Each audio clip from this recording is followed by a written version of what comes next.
नमस्कार दोस्तों, आपका स्वागत है अपनी हिंदी क्लास में। आज मैं कक्षा 7 की हिंदी की पाठ्य पुस्तक वसंत भाग 2 में आने वाले पाठ कंचा के बारे में बताऊंगा, जिसके लेखक टी पद्मनाभन जी हैं। लेखक पाठ के माध्यम से बता रहा है कि अप्पू स्कूल से हिलता डुलता नीम के पेड़ की छांव में से होता हुआ कौआ व सियार की कहानी के मजे लेते हुए एक दुकान पर पहुंचा।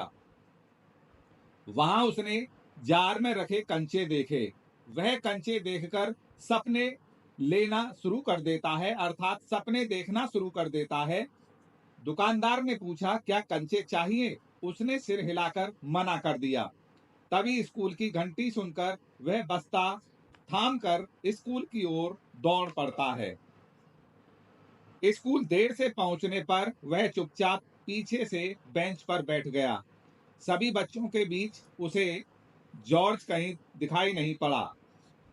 जॉर्ज सभी लड़कों के बीच कंचे खेलने का सबसे अच्छा खिलाड़ी था। उस दिन जॉर्ज को बुखार था, इसलिए वह स्कूल नहीं आया था। अप्पू का ध्यान कक्षा की तरफ नहीं था। मास्टर जी के डांटने पर उसने रेलगाड़ी का पाठ खोल दिया। मास्टर जी ऊंची आवाज में कह रहे थे कि रेलगाड़ी को भीप की गाड़ी भी कहते हैं, क्योंकि इसका यंत्र भाप की शक्ति से चलता है। मास्टर जी की तरफ ध्यान न देते हुए वह कंचों के बारे में ही सोच रहा था। मास्टर जी ने गुस्से में उसे जोर से डांटा। मास्टर जी समझ गए कि उसके दिमाग में कुछ और ही चल रहा है, इसलिए वह उसके मन की बात को जानना चाहते थे। मास्टर जी ने उससे पूछा कि तेरे मन में क्या है? उसने डर से कांपते हुए कंचे के बारे में बताया। मास्टर जी ने गुस्से में आकर उसे बेंच पर खड़ा कर दिया और कक्षा में सभी विद्यार्थी उस पर हंस पड़े। वह बेंच पर खड़े खड़े फिर से जॉर्ज के बारे में सोच रहा था। तभी अचानक चपरासी के नोटिस लाने पर मास्टर जी ने सभी बच्चों को फीस जमा करवाने के लिए ऑफिस में जाने को कहा। तभी अप्पू को भी याद आया कि उसे फीस जमा करवाने के लिए 1.5 रुपए मिले हैं।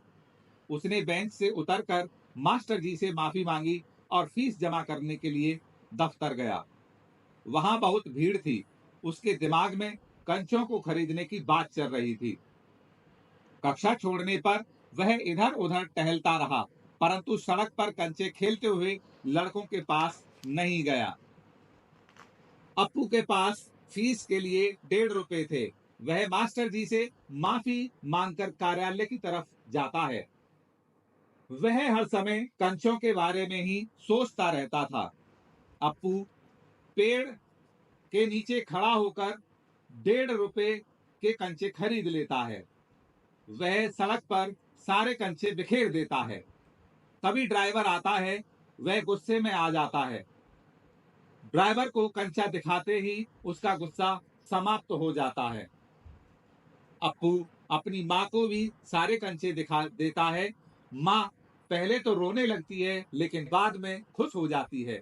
वह भी माँ के गाल से अपने गाल को सटा लेता है। तो दोस्तों, इस पाठ का सारांश यहीं पर समाप्त होता है। चैनल को सब्सक्राइब कीजिए, वीडियो को लाइक कीजिए और अपने दोस्तों के पास शेयर कीजिए।